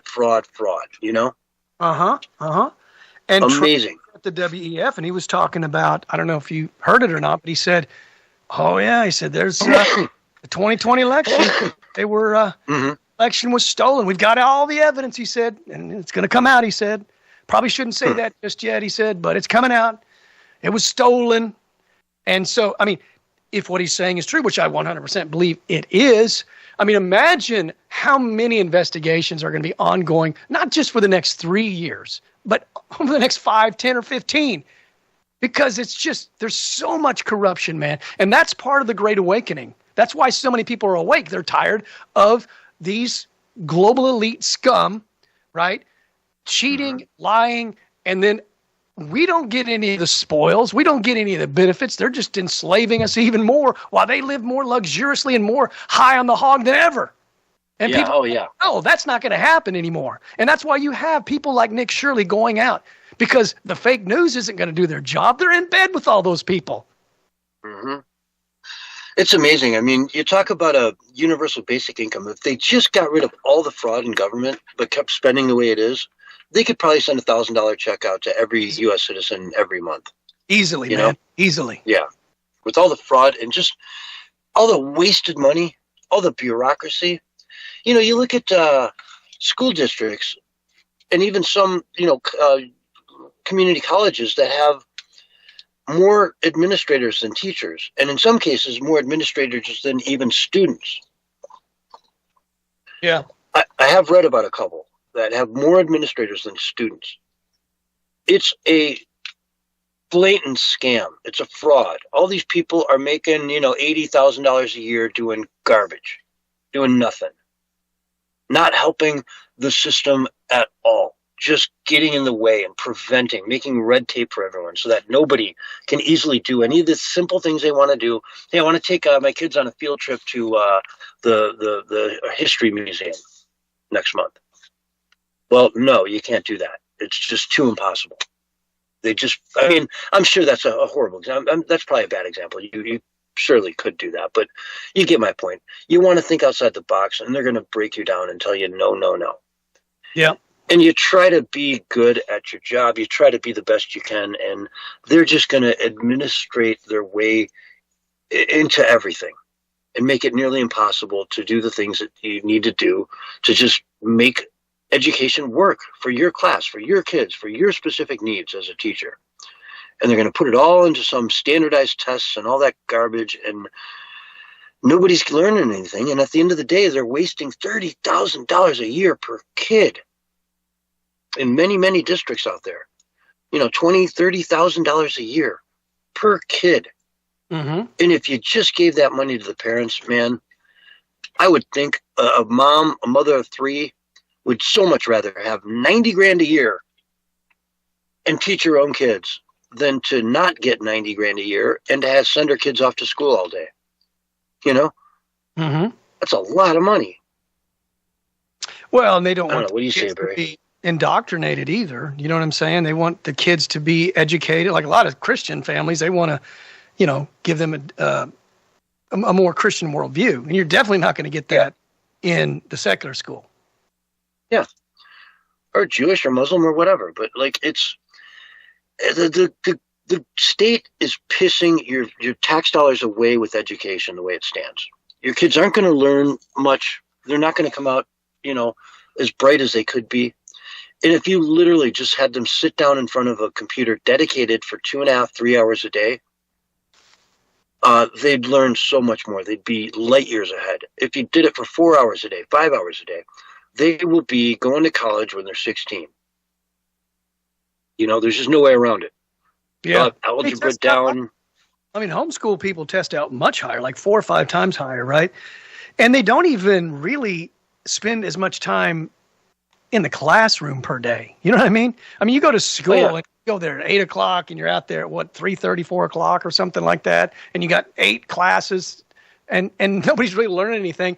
And these homeschoolers 2 or 3 hours a day and they're testing out because, I mean, they're just not learning anything, man. And they're letting people pass in a lot of these liberal places. You know, it's sort of the pass-fail thing now in a lot of these schools. Instead of A, B, C, D, or F, it's pass or fail. That's not good either. Yeah. And, you know, that's the thing, like 2 or 3 dedicated hours. I mean, even in college, I would not pay much attention to my classes. I would just get the book and I would memorize it all, you know, before the midterm and before the final and any other tests along the way. I would just memorize it all. If I literally had to go to the class because, you know, a certain section of the special, you know, trimester, whatever, we're going to be, you know, on specific things to that class that the teacher covers on the blackboard, then I'd go. But if they're just teaching out of the book, I wouldn't even bother showing up most of the time, you know, because all I need to do is memorize the book. I can memorize a book in, you know, a day. Give me one solid 8-hour day in front of like a math book or something. I'm through it. And at the end of it, I've got it memorized. I've got it down. I've got my systems. I know how to, you know, all the different cheat codes and things you put into your brain to be able to recite off how, you know, you do equations and whatnot. And, you know, it doesn't take, you know, 2 hours a week for 10 weeks. It takes like 8 hours in front of a book, just memorize the whole damn thing. I would just say, man, everything is changing and changing rapidly. Just the way we do things in the world today is changing. Everything. Yeah. And I also believe one of the things that has the Democrats and the globalists really upset, and just the corrupt elite in general, is this sort of leveling of the playing field that I've talked a lot about. You know, we're seeing, and Trump is all about that. He said at the WEF just the other day or today, whenever it was that he was speaking there, he said, you know, we're not going to be a nation of renters, because that's what the globalists want. They want you living in little tiny micro apartments, right? Community apartments like 300 square feet or 200 square feet. It's ridiculous, man. Absolutely ridiculous. We're going to be a nation of homeowners. And a lot of areas here in Oklahoma, I think it's one of the guys that's running for governor against Kevin Stitt, he said, hey, man, we're going to do away with the property tax for the elderly, you know, whatever that is, like probably 60 and above or something like that. I mean, we've got to make it to where people can prosper again. But the globalists and the Democrats, they want you barely hanging on so that you're dependent upon them. And then when you're dependent upon them, you just go along with whatever it is they tell you it's gonna be. There's just no arguing because, hey, your paycheck's coming from them, you know. And it's not going to be a good universal basic. It's basic. They call it basic for a reason. It's not going to be much money. That's why I call it the chump change universal basic income. Elon Musk is completely wrong when he says we're all going to be rich because of it. No, we're not. It's going to be the opposite of that, Elon. And I love all the good things Elon's doing, but man, you know, him and his stupid robot vision and that we should be making love with the robots because it'll help your relationship out. That is a bunch of garbage, man. Yeah. AI and romance they shouldn't even be in the same universe together, you know? If you're going to marry an AI bot, you're sick? You're sick. Yeah, you probably belong in one of these new mental institutions that Trump is going to build. Hey, we can fill them real quick then. Because there's probably going to be a lot of people on board with that, man, because, they're selling it. Oh, it's going to be great because she'll never argue with you. She'll just do it exactly as you're told, even though it's just a machine. It's disgusting. But no, that's not how it works. I've seen like AI chatbot things that you can date that, like, actually, I've heard these stories where they get really naggy and clingy. Well, you can. Where are you now? What? Yeah. Where are you? Hey, I haven't heard from you in a couple hours. Are you okay? Oh yeah. Well, that's when they're kind of like there's no guardrails put on them. They basically are a jealous girlfriend. I've watched videos of that on YouTube too, where a guy, and he wasn't really dating the bot. He just did it as a social experiment so he could show it on YouTube and so forth. And man, she was like the worst girlfriend ever. She didn't trust him. Always wanted to know where he was at. I mean, it was just awful. But then, of course, you can program these things however you want. That's the whole thing about the robot AI stuff, where they're saying, well, you can make her however you want. And I think that's, I don't know how it's a pitch, but to some people it is. Yeah. Anyway, we are about out of time, folks. We're going to take a quick break. This is the Censorship Sucks Roundtable Radio Show, and we'll be right back after this. Hey, what's up with the elephants? I mean, you got this thing about elephants. Every now and then, you always come up with these stories about elephants, man. Do you have a fixation on that elephants? One's just I always look for interesting, fun kind of stories, and that one just hit me as like, okay, I got to cover that. So, I mean, this is like 5 minutes of the show that we'll, never regret covering. I'm like, it's like the third or fourth big one that you've like done. I'm like, okay. I'm like, man, is there a trend here going? You got something? I don't know, man. I'm trying to think of some other ones. I'm kind of coming up blank. Yeah. Why don't you? We never hear about tiger mauling and wolves and. You know why that is, don't you? Because he's subliminally getting into all the Democrats that are listening to the show that want to hate on us to think Republican, because that is, where the GOP, baby. GOP coming through. Okay, I got it. Uh-oh. Wobbly's like she's waiting for the animal blow-up sex doll. I didn't need to know about that, Wobbly. Does your wife know?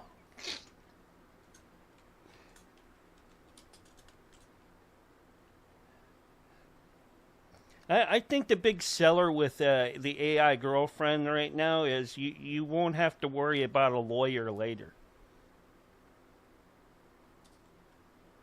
At this point. They're not going to sue you for everything? Yeah. Unless, of course, they're granted some sort of, citizenship. Because they already granted that one trippy-looking AI robot that spoke at that globalist meeting with a bunch of Saudis out there. Saudi Arabia gave her citizenship. So if she has citizenship, she'd probably have rights then, too. Mm. And, if you're going to marry it, then it should have rights. Half your stuff. Dude, I just even like saying stuff like that. It seems so bizarre. I mean, I can't even wrap my head around it. Like, I don't know, man. I was thinking just the other day about how the liberals remind me of the aliens from Invasion of the Body Snatchers. Remember that film? Uh-huh. The one I remember most is the one with with Donald Sutherland. That, and they would scream at them. They go, "Wah!" When they could recognize a human. I feel like that's what's happening. A bunch of aliens have come down to the planet, and they're trying to take over and just like corrupt everything. Yeah, and right around that same time, another movie like that came out called Scanners. Remember that? Oh, yeah. Who was the director of that? That was somebody. I think it might have been the same director. Who knows? If Debbie Perkins was in Facebook earlier and listening to us, if she's still with us, maybe she can drop the link or tell us who did that, because she would know. She's really... all those B movies that were really classic B movies. I've seen all the... what are the Tracers and Scanner movies? All those. The dude with the gray hair. I always thought he was like the coolest dude, man. I don't know why. He was Full Moon Full Moon Rising, I think, was the production company, kind of a B-movie horror type thing. And they did other stuff like sci-fi and fantasy as well, even some children's stuff. But, I used to be really into the Full Moon Entertainment stuff back in the day, like, 30, 40 years ago. All right. We got 30 seconds and, just kind of a warning there. Okay, 30 seconds. Roger that. Copy. Roger Over. that. Let's hope that everything sounds right. I don't want anything echoing or anything like that. Do, Barry. Oh, man. It's like, Here's 3, 2, 1, and you're alive right now. Hello, everyone, and welcome to the Censorship Sucks Roundtable Radio Show, or should I say, welcome back to Hour 2. It is our pleasure to have each and every one of you out there listening in. It is currently Wednesday, January 21st, 2026. And with us tonight, we've got, of course, Bullhorn Barry on the mic. What's going on, Barry? Welcome back. Mm-hmm. I didn't sing it, so we don't have to worry about copyright. I just said it. I didn't sing it. Yeah. No, you can say welcome back as many times in a row as you'd like. Thank you. Yeah, it's America, man. If you can't do that, I don't want to live here. What kind of country is it where you can't say welcome back, Right? Yeah. 10 times, 15 times in a row, whatever, however many times you want. Yeah. Well, I think they did it 6 times in a row. Perhaps. But let's get into this article from Wayne Allen Root. He's got a couple ideas. And tell me what you think of these. I found them pretty funny, and funny enough to bring up on the show tonight and talk about. Let's change the name of ICE to the National Immigration and Customs Enforcement. Okay. In other words, nice. Yeah. Not ICE. It's nice. That would be nice. Yeah, wouldn't it? Sure They're would. nice guys. They're nice guys too. They're just coming to clean up the neighborhood. Isn't that nice? Mm-hmm. Idea number 2, the protesters are paid. Sign an executive order banning paid protesters. They either gather out of their own free will and beliefs on their own time without being paid, or protests will no longer be allowed. I love that one. If you're paid, it's fake speech, ban it. I like that one. I do too. Because there's a lot of paid protesters out there. I mean, most of them. Oh, yeah. Well, what's Nick Shirley said he's seen this one person almost everywhere he goes. I don't know if it's a woman or a man, I can't remember, but they're always there. And maybe it wasn't Nick Shirley, because there's so many people on the ground. There's Nick Friedman, I think, is the guy you might be thinking of. Perhaps. Or Nate Friedman, actually. Nate Friedman. There's Nick Sorter, too. Nick Shirley. Yeah. So, a lot of Nicks out there doing some good work down on the ground. But Nate Friedman, yeah, he's out there literally, he'll just be at a rally and he'll be like, oh, that's so-and-so. Hey, how you doing? Remember me? Exactly. She works for this company and she makes $80,000 a year. And here she is on a Tuesday afternoon doing her job, which is field work. And then she's telling all the protesters that are with her, okay, this guy, he's right wing. Don't talk to him. Whatever you do, don't talk to this guy. Yeah. And that's how he knows them so well, because every time he goes anywhere and tries to ask any of these paid protesters a question, they're told you cannot speak to that person. Oh, yeah. And that should be banned. That's not a protester. That's just somebody, an agitator at that point, a paid agitator. And it seems like whenever the right asks questions, they they're very nice and cordial about it. It's they want to talk. Well, why do you think that? And they give them the mic completely. So you would think they would be like, hey, here's my chance to convince the right, and maybe we can win some of them over to our side. But they have nothing. That's why they don't want to say anything, because they'll look foolish. Mm-hmm. And I think, this is pretty straightforward stuff. If you're not allowed to talk to a reporter, if a reporter walks up to your face and somebody comes in and says, hey, you can't talk to him, that's not a protest. That's not you with your own free mind out there. You're just an agitator trying to drum up problems and getting paid for it. And so you don't care what's left behind because you made, $400 today or $200, whatever it is, It's like you say, people who stand behind their convictions are happy to have a camera in their face. They're happy, like me right now and you right now, to have a microphone in our hand. Oh, 100%. Yeah. If someone came to me with a mic, I'd be like, oh, are you serious? I mean, are you going to give me a chance to talk? Because every time the left interviews the right, they cut them off. Yeah. So he says, idea number 3, it's time to treat these radical anti-American communist paid protesters harshly. No more kid gloves treatment. They want to protest in the winter in Minneapolis or Chicago or Detroit, then spray them with freezing water. It would be a strong message in 10-degree weather. Also paint the water red. Dye. Use dye. Water cannons with red dye for red communism. That way you can track them down. You can see them the next day. They got to show up for work covered in red dye. And the boss says, hey, what's up with the red dye? Oh, I was sprayed and painted a communist. I was agitating against NICE. There was a NICE rally, and I went to protest against the NICE guys from NICE. And I got sprayed with a water cannon with dye. It's like, wow, don't you like NICE? No, they don't like nice. They don't like to play nice either, if you haven't noticed. Uh-huh. So here we go. Number 5, once you arrest protesters, do not place them in local jails. Ship them halfway across the country to a federal jail somewhere and let them deal with that. Instead of being back out in the streets in 2 hours, now they're going to be halfway across the country and have to deal with getting home and the whole hassle of all that. It'll be a giant pain in the butt. And maybe they'll think twice next time they, go to do something stupid. Mm-hmm. Uh-huh. Number 6, the grand finale. Stop sending ICE, or hopefully NICE, into areas where violent and angry protesters are on the streets. Right? It is wasting time and money. NICE agents, NICE. They have limited resources. Why is it wasted on cities that don't want them? Mr. President, he says, please announce a moratorium for 1 year. You will only send NICE into red cities and red states that welcome federal force, and agree to cooperate and agree to use local police to defend the NICE agents.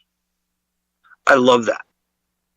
It gets rid of this whole giant PR crap that Trump is dealing with right now with Renee Good and, the dead mom and all that stuff. It gets rid of it.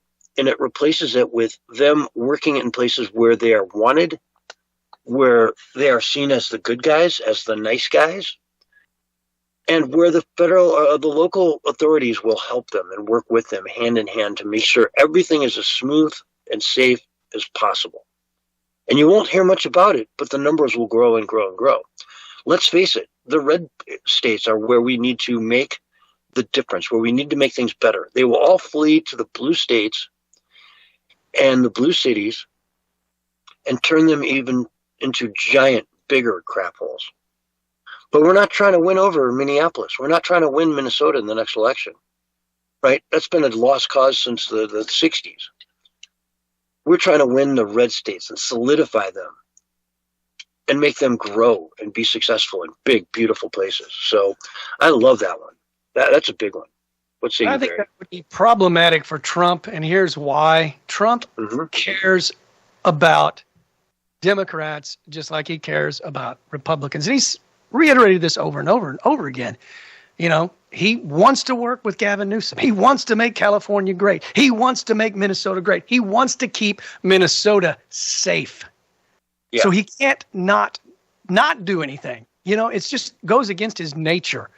And so, unfortunately for, these liberal hellscapes, the Insurrection Act is probably forthcoming if they continue on their unlawful resistance and violent trajectory. Mm-hmm. Now, in a year from now, after the election of the midterms, Trump doesn't care anymore. And he can go back into those, he just doesn't care anymore. He can go back into Minnesota wherever he wants. But for now, I would like to see it toned down so that this stuff isn't front page news, And that would be nice. It really, I don't want to have to come on the radio show and talk about some dead mother who tried to run over a cop, but, it all happened so fast that nobody really can agree on what happened in those 2 seconds, So either way, someone's dead and, another Another person has to live with it, and we have to try to explain it and maybe defend it. I don't want to do that. I'd rather just talk about the good stuff going on, And I would think that would be a better way to go about this next election period than the way this is going in Minnesota, And wait till the summer. I mean, it's 10 degrees out there, and there's protesting like this. Well, I think it will all end very quickly when the Insurrection Act, which is legal, lawful, and constitutional. We've been over this before. It was signed in 1807 by one of our founding fathers, Thomas Jefferson. He believed it was constitutional. James Madison believed it was constitutional. It is constitutional. It's been amended once or twice along the way. The Supreme Court has upheld it. Every judge, every court has upheld it. And when the state won't do their job, the federal government can come in and bring peace. That's part of it. So that may need to be done. What Trump is doing, in my opinion, I see it a little bit differently. He's giving them the opportunity to work with him because he's giving the benefit of the doubt. But if they continue, like I said, man, you can count on that Insurrection Act being played. He's not going to let people just be slaughtered by a bunch of Antifa radicals or anti-ICE radicals. He's not going to allow it to happen. He's not going to allow the city to go to hell more worse than it already is. But there's no way Keith Ellison, Tim Walz, Jonathan Freywood, the mayor, they're ever going to work with him. There's no way, ever. They'll never secede an inch to him. So, well, they've been subpoenaed. So, I mean, all this stuff is leading to exposing who they really are. And that's not what Trump really wanted. He wanted them to cooperate. But since they're not cooperating, now they may face a lengthy jail time. I mean, don't think for one moment that Trump won't prosecute these people if there's reason to prosecute them. I mean, just because we haven't had a whole lot of arrests, indictments, and convictions the first year does not mean he's not focused to do so. Yeah. And I mean, with a guy like Tim Walz, you're looking at insurrection. There's so many things you could go after the guy for, let alone all the fraud that he allowed to happen, allegedly under his watch. From what the whistleblower testimony is thus far, he allegedly allowed this stuff to happen and went to great lengths to prevent anyone from looking into it or doing anything about it. I believe it was the mayor that literally said, I don't know if we played this on the air, but maybe we should next week, where the guy said, I want the police to fight the ICE. Fight ICE out on the streets. Out on the streets, I want you to fight ICE. And the police chief looked up and was like, what?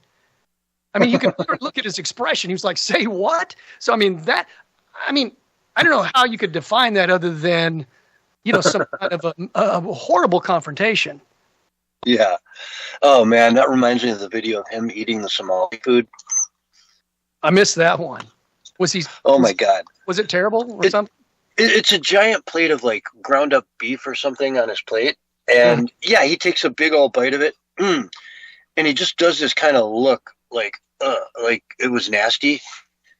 But he keeps chewing it, saying how great it is. But at the same time, he's playing with it with his fork, just kind of scooping it around and moving it around, and saying how good it is and all that.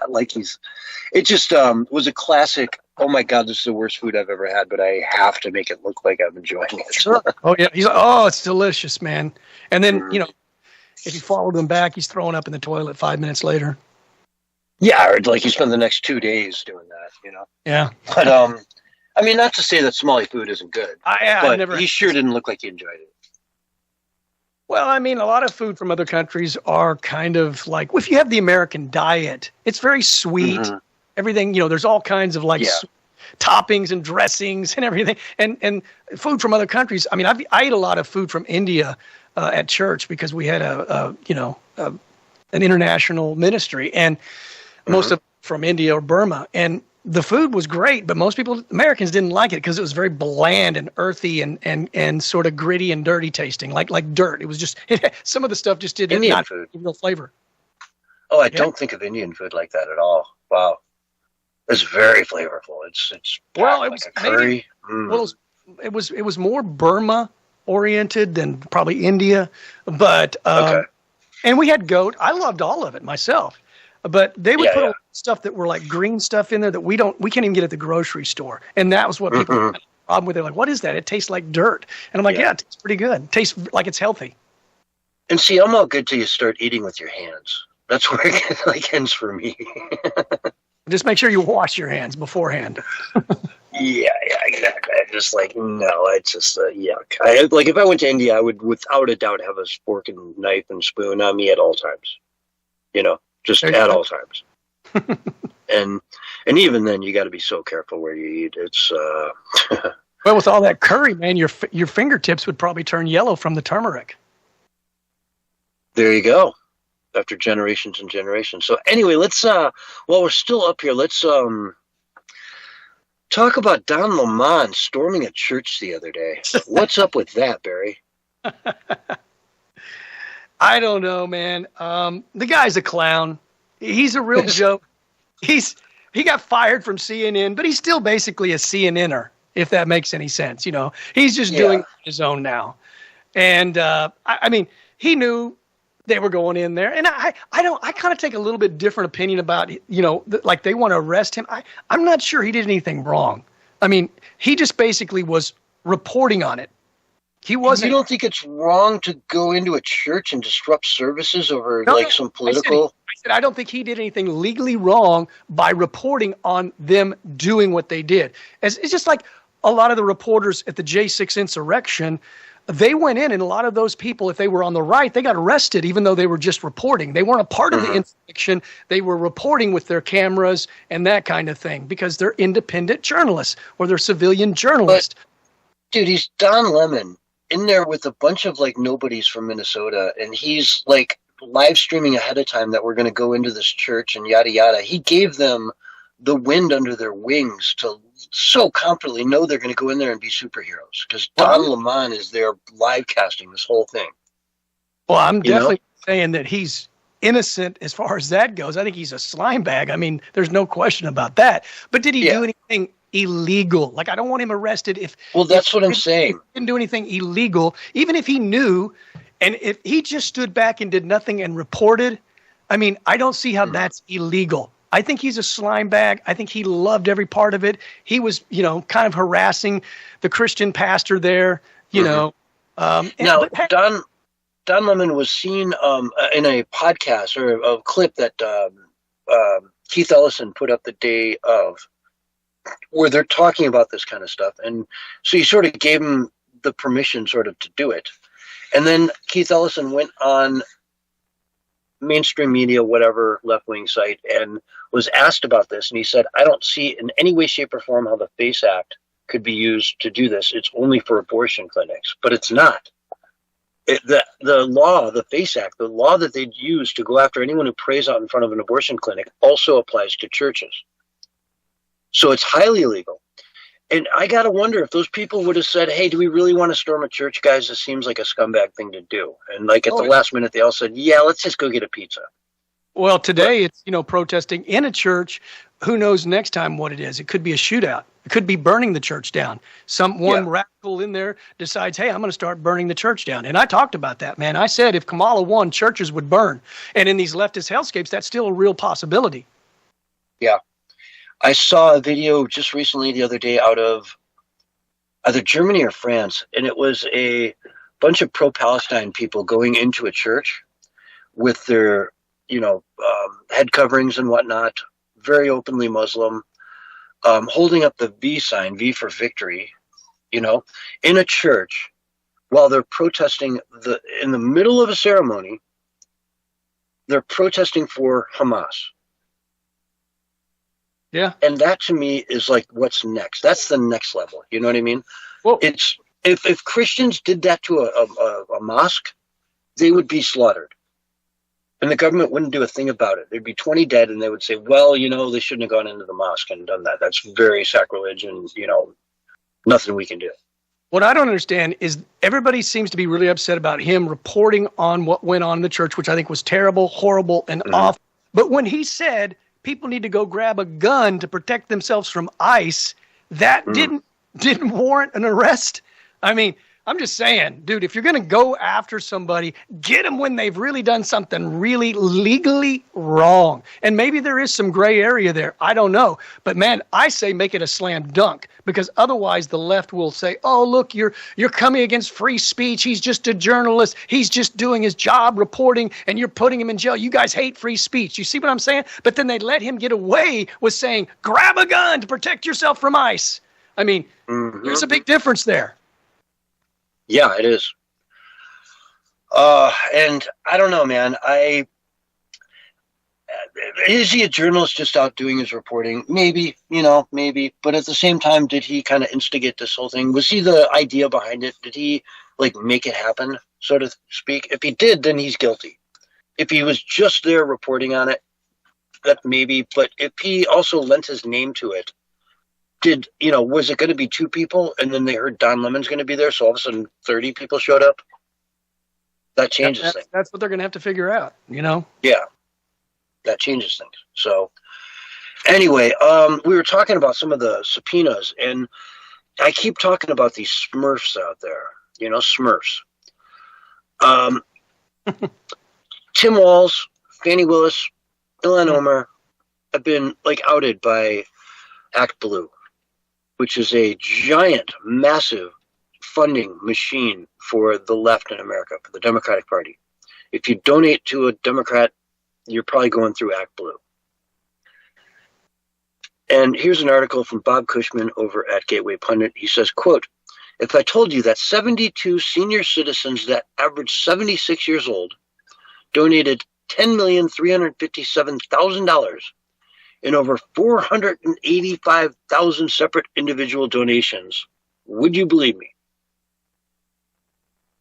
Nope. Probably not. 72 senior citizens made 485,000 separate donations, totaling over $10 million.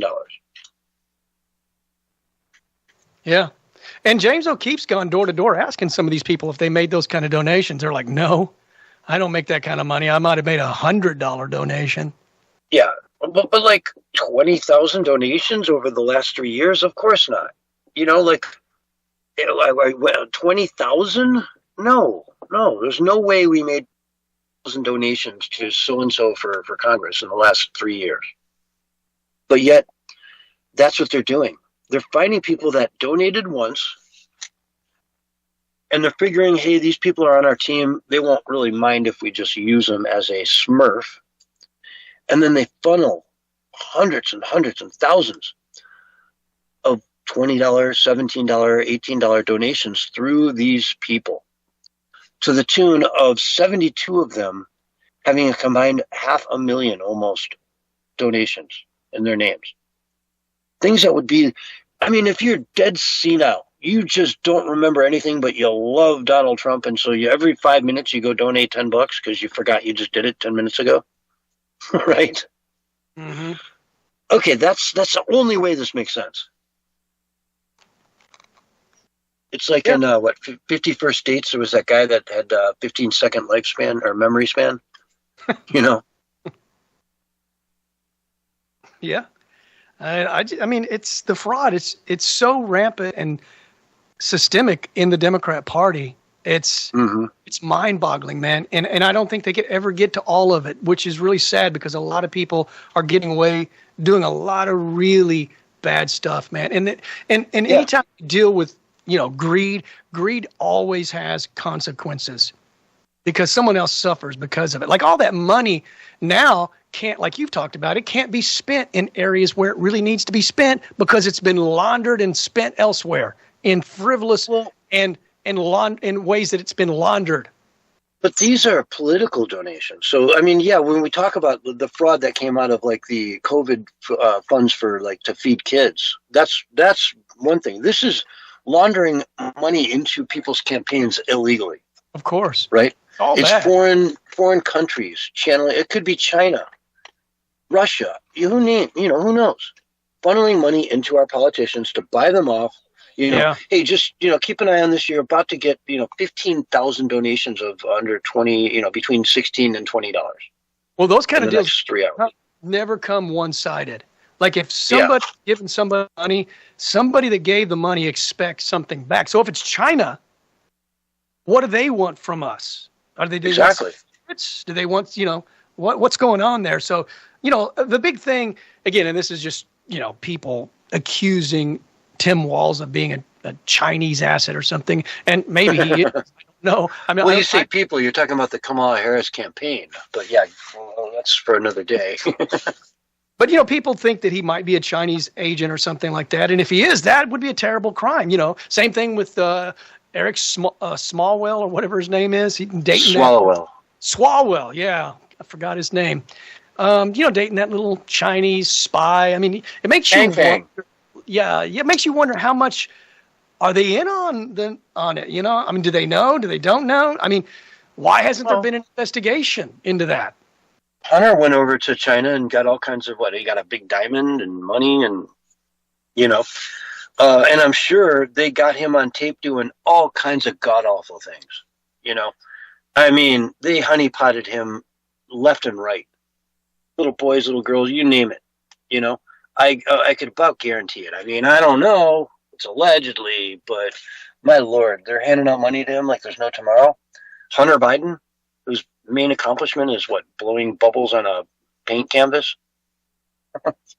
So, yeah, it's guaranteed. They got dirt on you. That's what they want. They want dirt on you so they can control you. Once they control you, they control the world. That's why nobody gets into politics in America unless they got dirt on them. That's why they hate Donald Trump so much, because they've thrown everything they have at him and they got nothing. But anyway, folks, we are all out of time. This has been the Censorship Sucks Roundtable Radio Show. Barry, thank you so much for co-hosting with me. Find me on Hornberry. Thanks for listening. We'll see you on Sunday night. Thank you for listening to the Censorship Sucks Roundtable Radio Show. If you missed any of tonight's show, you can find it and others in our archives. Thanks again, and you can catch us next week for another brand new show.